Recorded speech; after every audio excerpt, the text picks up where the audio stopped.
5 तारखेला जो आवाज मराठीचा म्हणजे मराठी भाषेचा विजय उत्सव जो झाला, ज्याला आपण हँगओव्हर म्हणतो विजयाचा, तो अद्याप उतरलेला नाही आणि लोक आजही त्या भव्य विजय मेळाव्याची चर्चा करतायत सर्वत्र. आपण जर त्या संदर्भात लोकांच्या प्रतिक्रिया पाहाल, अन्य काही पाहाल, तर सगळ्यांच्या लक्षात येईल की महाराष्ट्राची जनता ह्या एका क्षणाची गेले 20 वर्ष वाट पाहत होती जवळजवळ. आणि तो क्षण आल्यावरती आता लोकांच्या अपेक्षा, खास करून मराठी जनतेच्या अपेक्षा नक्कीच उंचावलेल्या आहेत. मग उद्धव ठाकरे साहेब असतील, राज ठाकरे साहेब असतील, या दोघांकडून एक भूमिका स्पष्ट व्हावी अशी लोकांची अपेक्षा जरी असली तरी योग्य वेळी योग्य गोष्टी घडत असतात.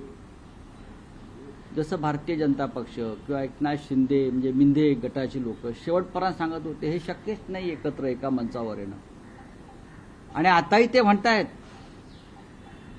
युती कशी होते दोघांची ते आम्ही पाहतो. आव्हान जे आहे हे परप्रांतीयांकडून नाहीये. उद्धव आणि राज ठाकरे एकत्र येण्यासंदर्भात जी ताकद निर्माण होते, तर भीती आणि आव्हान हे या महाराष्ट्राच्या अंतर्गत शक्तींकडून आहे. कसे येतात ते पाहतो. म्हणजे तुम्ही ठाकरेंना कंट्रोल करताय का? तुम्ही ठाकरेंवरती स्वतःचा दबाव आणू पाहताय का? तुम्ही मराठी माणसाची एकजूट होऊ देत नाही का? एक विद्वान मंत्र्यांनी मराठी विजय दिवसाची तुलना पहलगावच्या हल्ल्याशी केली. राज्याच्या सांस्कृतिक मंत्रिपदावर बसलेल्या व्यक्तींना अशा प्रकारची विधानं करू नयेत. सांस्कृतिक मंत्र्यांनी तरी किमान सुसंस्कृत आणि संयमी भाष्य केलं पाहिजे. पहलगाव हल्ल्याच्या अतिरेक्याशी तुलना करणं, मराठी भाषेसाठी आंदोलन करणाऱ्या कार्यकर्त्यांसंदर्भात असं विधान करणं, त्यांना अतिरेकी ठरवणं, हे चित्र काय सांगतंय की सरकार आणि सरकारची माणसं यांना उद्धव आणि राज ठाकरे एकत्र आलेले नको आहे. यांना मराठी भाषा या राज्यामध्ये अभिमानानं झळकलेली नको आहे. यांना मराठीचा वैभव आणि गौरव व्हावा असं वाटत नाही. आणि त्यामुळेच मराठीसाठी आंदोलन करणाऱ्या कार्यकर्त्यांची तुलना हे पेलगावच्या अतिरेकाशी करतायत. आता विषय राहिला तुमच्या प्रश्नाचा की राजकीय निर्णय कधी होईल. होईल ना, मला पूर्ण खात्री आहे, आम्हाला सगळ्यांना खात्री आहे की या संदर्भातला राजकीय निर्णय सुद्धा होईल. नाही, पण जी काही भाकीत किंवा जे काही विश्लेषण केलं जातं आहे की हे फक्त मराठी पुरतं होतं. राज ठाकरेंकडून तसे राजकीय कुठल्याही युतीचे भाषणात संकेत व्यक्त झाले नाही. उद्धव ठाकरे हे जास्त आग्रही होते राजकीय युती किंवा एकत्रीकरणात. नाही, हा प्रश्न तुम्ही जाऊन स्वतः सन्मान्य राज ठाकरे यांना विचारायला हवा ना. मी वारंवार सांगतो की आमच्याकडून म्हणजे उद्धव ठाकरे असतील किंवा शिवसेना असेल, आमच्याकडून आम्ही सातत्यानं मराठीसाठी, महाराष्ट्रासाठी जो हात पुढे केलेला आहे तो कायम आहे. मराठी माणसाच्या मनातल्या ज्या भावना आहेत किंवा जो संताप आहे, तर त्या संतापाला वाट करून देण्याचं काम सुद्धा आम्ही करतो.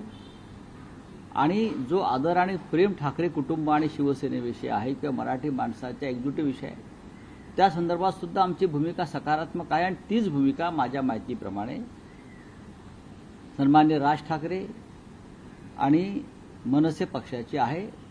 याच्याविषयी माझ्या मनात शंका नाही.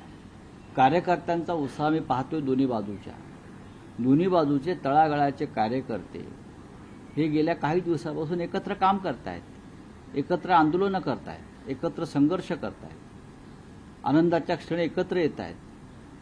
हे चित्र महाराष्ट्रामध्ये फार दुर्मिळ होतं कालपर्यंत. ते आज जर दिसत असेल तर त्यात मिठाचा खडा टाकण्याचं काम कोणी करू नये. पण दोन भाऊ राजकीय दृष्ट्या एकत्र आले तर अशा वेळेस महाविकास आघाडीचं अस्तित्व काय असेल? कारण काँग्रेसनं आतापासूनच स्वबळाची चाचपणी सुरू केली आहे आणि काँग्रेस मराठीच्या विजयोत्सवातही त्या मेळाव्यापासून दूर राहील. काँग्रेसचं महाराष्ट्र प्रदेश काँग्रेस हे मराठीच्या प्रश्नापासून दूर जाणार आहे का? हा आमचा एक साधा प्रश्न सगळ्यांना असतो. किंवा राष्ट्रवादी काँग्रेस पक्ष आहे, डावे पक्ष आहेत. आपण महाराष्ट्रात राहतो, आपली मातृभाषा मराठी आहे. आपल्या महाराष्ट्रावर बाह्य भाषेचं आक्रमण होऊ नये यासाठी या महाराष्ट्र काँग्रेसचे सगळे मराठी नेते आमच्याबरोबरच राहणार ना आंदोलनामध्ये, किंवा आहेतच ते. त्याच्यामुळे ती चिंता इतर कोणी करण्याची गरज नाही. मराठीच्या प्रश्नावर आम्ही सगळे एक आहोत आणि राहू. नाही, पण विजयोत्सवात काँग्रेसच्या राज्यातल्या नेत्यांना या विजयोत्सवापासून दूर राहा अशा सूचना त्यांच्या केंद्रीय पक्षश्रेष्ठींनी दिल्या होत्या. त्यामुळे या मेळाव्यात माझ्याकडे दिसले नाही. नाही, तुमच्याकडे त्या संदर्भात अध्यादेश त्यांचा आला असेल काँग्रेस पक्षाचा दिल्लीतून. आमच्याकडे तसा आदेश पोचला नाही. आमची काँग्रेस पक्षाच्या वरिष्ठ नेत्यांशी सविस्तर चर्चा झाली. त्यांच्या काही अडचणी होत्या, दिल्लीत बैठका होत्या. प्रमुख नेते कोणी तिथे उपस्थित महाराष्ट्रात नव्हते, एवढा पुरतंच आमच्याकडे माहिती आहे. सर, नरेंद्र जाधव समिती आहे ती रद्द करावी, मागे घ्यावी अशासाठी आता कृती समितीने धरणं आंदोलन सुरू नाही बघा, असं आहे की आमच्या दृष्टीनं हा विषय आता मार्गी लागलेला आहे. नरेंद्र जाधव कृती समिती, अमुक समिती, अभ्यास गट, त्याला काय अर्थ नाही. महाराष्ट्राच्या जनतेनं ठरवलेलं आहे. कोणताही प्रकारचा अहवाल या संदर्भातली काय समिती ही आम्ही मान्य करणार नाही. जनतेची एकजूट काय आहे त्या दिवशी आपण पाहिलं. त्यामुळे हा समिती आता निरर्थक आहे. सरकार कोणते असो येऊ यापुढे असा कोणताही अहवाल हा सरकारला स्वीकारता येणार नाही. नरेंद्र जाधव हे सुद्धा एक मराठी भाषिक विद्वान गृहस्थ आहेत, अर्थतज्ञ आहेत. त्यांनाही मराठीबाबत संवेदना असणारच ना. आज सामना संपादकीयमध्ये देवेंद्र फडणवीसांवर त्यांनी जी प्रतिक्रिया व्यक्त केली होती या मेळाव्यात, रुदाली असं म्हटलं होतं ठाकरे बंधूंची भाषणं म्हणजे, तर त्यावर आज सविस्तर भूमिका सामना संपादकीयमध्ये मांडण्यात आली. त्यांनी मराठी भाषेच्या आंदोलनाला रडगाणं म्हटलंय. कोणी भारतीय जनता पक्षाचा नेता आंदोलनकर्त्यांना मराठी भाषेसंदर्भात पेहलगावच्या अतिरेक्यांशी तुलना करतो, दहशतवादी ठरवतो, आणि राज्याचे मुख्यमंत्री मराठी भाषेच्या आंदोलनाला रडगाणं म्हणतायत. एक लक्षात घ्या, रडगाणं. पण हे रडगाणं जेव्हा वाढत जातं तेव्हा त्यातून क्रांतीची ठिणगी पडते. 1857चं बंड हे त्यातूनच झालं. आणि 1978 साली जो सत्तापालट झाला आणीबाणीनंतर, तो सुद्धा अशाच प्रकारच्या रडगाण्यातून झाला, रुदालीतून झाला.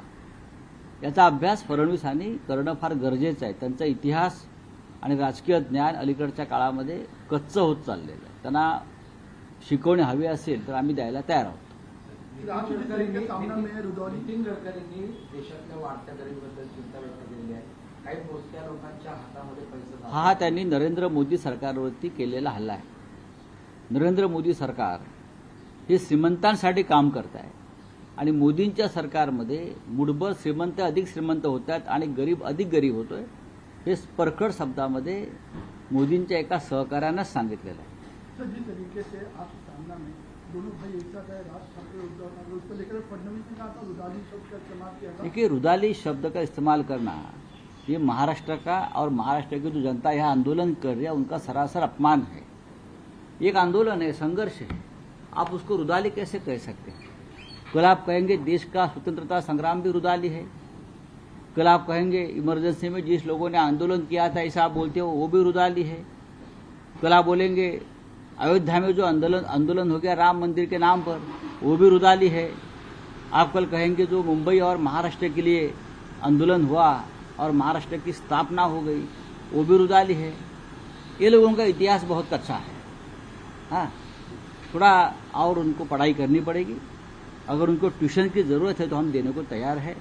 महाराष्ट्र का आंदोलन एक संघर्ष है, चाहे भाषा का आंदोलन हो, चाहे महाराष्ट्र निर्माण का आंदोलन हो, हमेशा हम लोग संघर्ष करते आए हैं. छत्रपति शिवाजी महाराज का जो आंदोलन हो गया था, जो लड़ाई हो गई थी, उनको वे लोग रुदाली कहेंगे.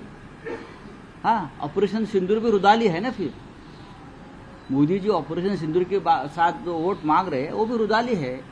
देवेंद्र फडणवीस की जो ये है ऊपर, हाँ, ये ऊपर जो है लगता है थोड़ा सा उसमें कमी आ गई। सम्मेलन में प्रधानमंत्री ने जो आतंकी को समर्थन कर पाकिस्तान पर तीखा हमला किया है, पहलगाम जो हमला हुआ उसको लेकर प्रधानमंत्री ने बात कही है, कहीं कैसे देखते हैं आप?